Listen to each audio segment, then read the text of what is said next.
Assalamualaikum warahmatullahi wabarakatuh. Halo, selamat siang. Jumpa lagi bersama saya Irma Widayanti.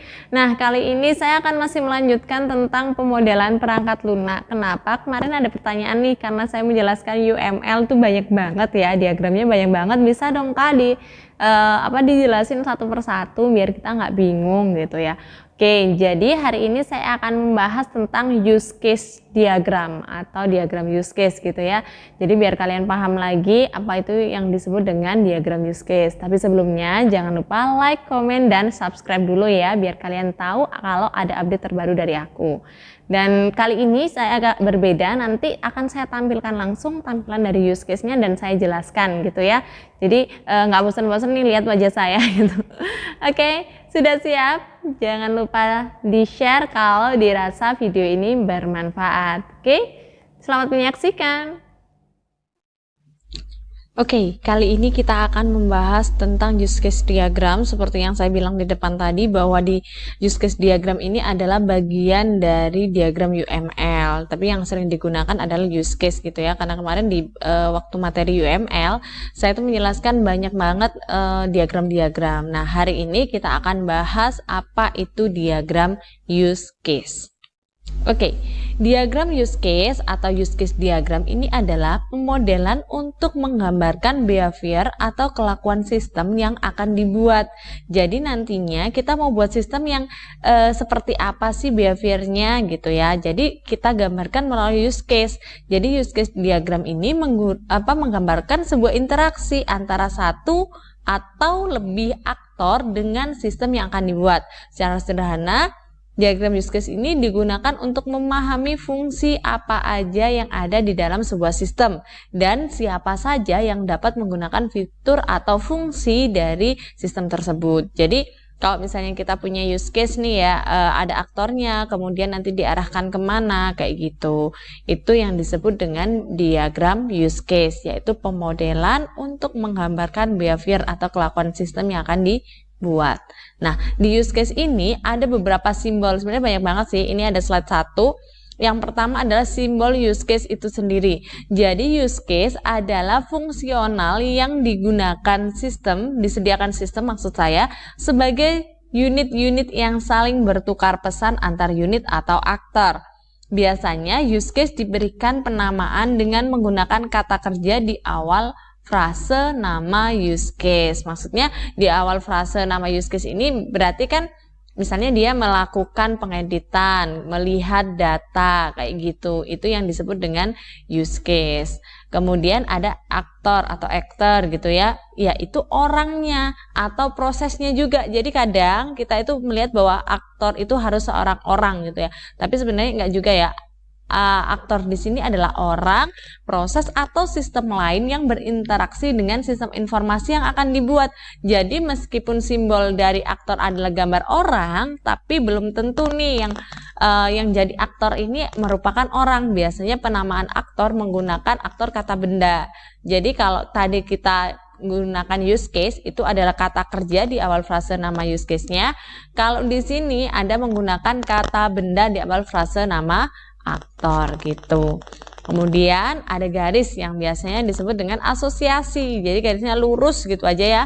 Yaitu adalah komunikasi antara aktor dan use case yang berpartisipasi pada use case diagram atau use case yang memiliki interaksi dengan aktor. Jadi kebalikannya nih, aktor mau dihubungkan dengan use case atau use case dihubungkan dengan aktor. Nah, ini disebut dengan asosiasi, yaitu merupakan simbol yang digunakan menghubungkan link antar elemen. Jadi elemen use case, elemen aktor, nanti itulah yang disebut dengan asosiasi.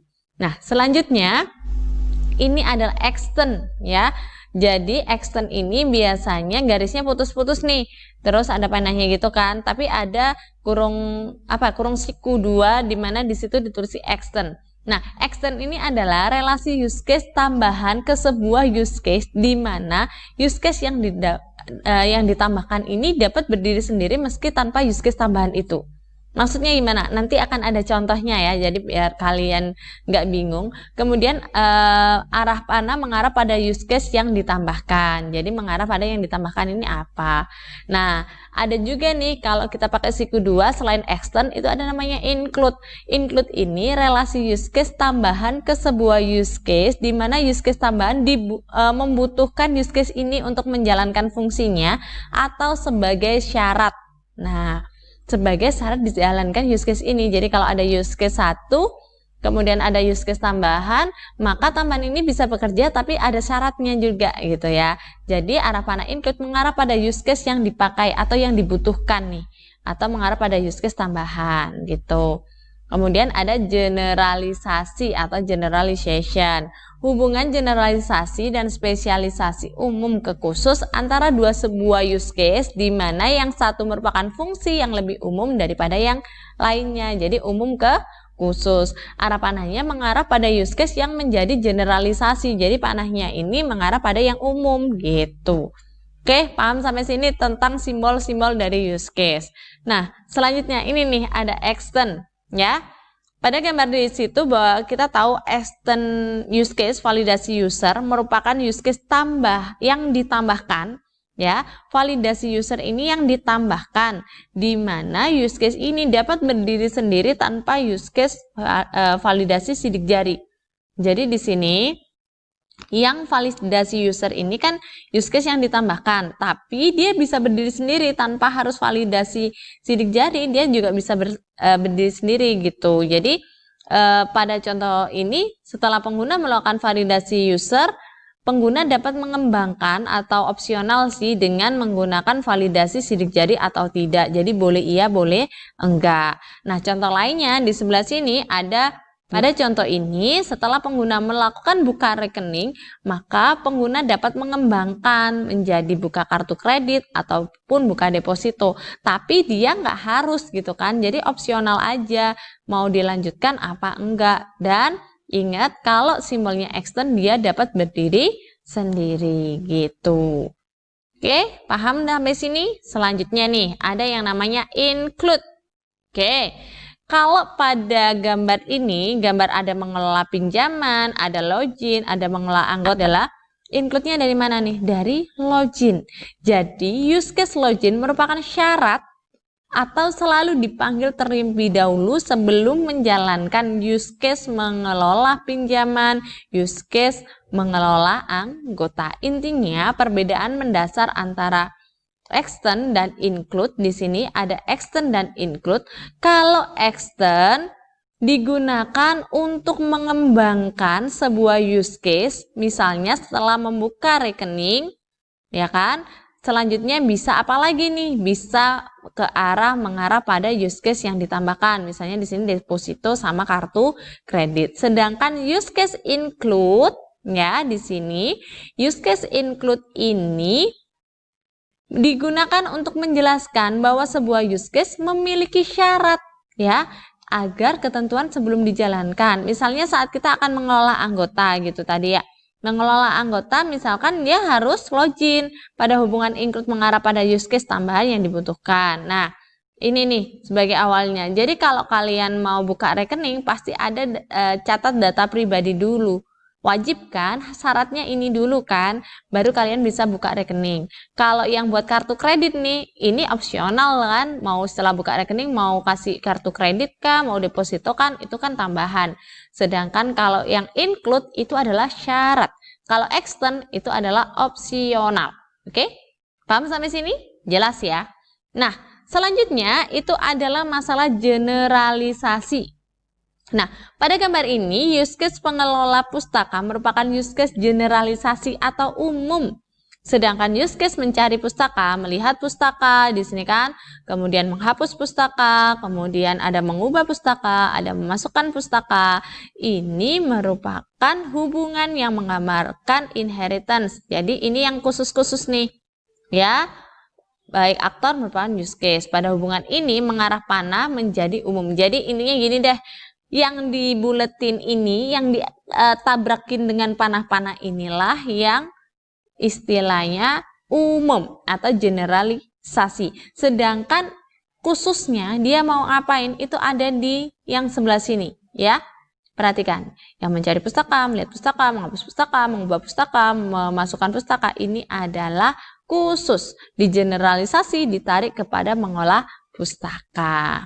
Oke, jelas? Paham sampai sini ya? Oke. Nah, untuk selanjutnya, kan sebuah use case ini harus mendeskripsikan suatu pekerjaan ya. Jadi pengerjaan itu memberikan nilai yang bermanfaat bagi aktor gitu. Dan untuk menentukan use case ini, kita mempunyai dua sudut pandang yang berbeda. Jadi, sudut pandang yang pertama adalah dari sudut pandang aktor, di mana ada dua pertanyaan yang mendasar nih yang harus kita analisis sebelum membuat use case. Yaitu yang pertama adalah dari sudut pandang aktor, informasi apa sajakah yang akan didapatkan oleh aktor dari sistem. Itu penting. Jadi, dia dapat informasi apa sih yang harus didapatkan dari yang didapatkan aktor ini dari suatu sistem gitu kan. Dan yang kedua adalah apakah ada kejadian dari sistem yang perlu diberitahukan ke aktor. Jadi kalau sistem ini perlu tahu nggak kalau ada sesuatu dari sistem yang harus aktor ini tahu gitu. Jadi apa ada kejadian yang dari sistem yang perlu diberitahukan kepada aktor. Nah yang kedua adalah dari sisi sistem. Jadi yang dari sisi sistem ini ada sendiri, yaitu yang pertama, apakah ada informasi yang perlu disimpan atau diambil dari sistem. Jadi kita perlu tahu nih, ada nggak sih informasi yang harus disimpan di sistem atau ada nggak sih informasi yang harus diambil dari sistem. Nah itu juga penting, harus dianalisis dulu. Dan yang terakhir ini jadi sudut pandang sistem juga, apakah ada informasi yang harus dimasukkan oleh aktor. Jadi di sini kita harus tahu apakah ada informasi yang harus dimasukkan oleh aktor ketika kita membuat suatu use case. Jadi sistem kita ini bisa dibaca dengan jelas gitu. Nah, selanjutnya adalah contoh dari use case. Nah, inilah contohnya. Di sini ada contoh sebenarnya sederhana. Kalau dilihat memang sepertinya ruwet banget gitu ya, banyak banget. Tapi di sini itu ada tentang perpustakaan, di mana ada dua aktor, yaitu anggota atau pengunjung, kemudian petugas dari perpustakaan gitu. Nah, di sini itu ada mengelola anggota. Ini apa tadi? Kalau ada tandanya gini berarti generalisasi. Kalau yang cuma garis doang berarti asosiasi. Kalau di sini ada include. Include tadi apa? Harus atau syarat, ya kan? Kalau ada include berarti syaratnya dia harus kemana? Dia harus login dulu baru dia bisa mengolah anggota, mengolah peminjaman, mengolah petugas, di sini mengolah pustaka gitu ya. Jadi syaratnya karena di sini ada kata include ya kan. Include lagi di sini berarti dia harus ke login sebagai syarat. Nah, kalau extendnya belum ada nih, yang tadi kan tambahan yang opsional gitu ya sebenarnya. Jadi gitu ya. Ini adalah contoh dari use case. Kalau mau dibuat contoh yang sederhana bisa juga, sebenarnya banyak banget, tapi ini hanya menunjukkan gimana ada generalisasi, asosiasi, kemudian juga ada include kayak gitu. Oke, jelas, sudah jelas ya. Terima kasih sudah menonton video ini dan semoga use case-nya bermanfaat. Ini adalah channel aku, jadi kemarin sempet sih mau liatin konten ini. Jadi kalau bagi kalian yang belum subscribe, belum pengen belajar banyak tentang pemrograman, bisa lah dicek-cek gitu ya. Oke, sekian untuk materi kali ini. Nah, itu tadi adalah pembahasan tentang use case. Udah lumayan ngerti kan ya gimana penggunaan use case, ada apa aja komponennya use case, udah dijelasin tadi. Semoga kalian bisa mengimplementasikannya. Jadi udah nggak bingung nih gimana kalau mau buat sistem terus saya harus membuat sketsa visualnya kayak apa gitu. Itu tadi use case. Insya Allah kalau ada kesempatan lagi saya akan bahas diagram-diagram yang lain yang ada di UML. Terima kasih sudah menonton. See you next time. Assalamualaikum warahmatullahi wabarakatuh.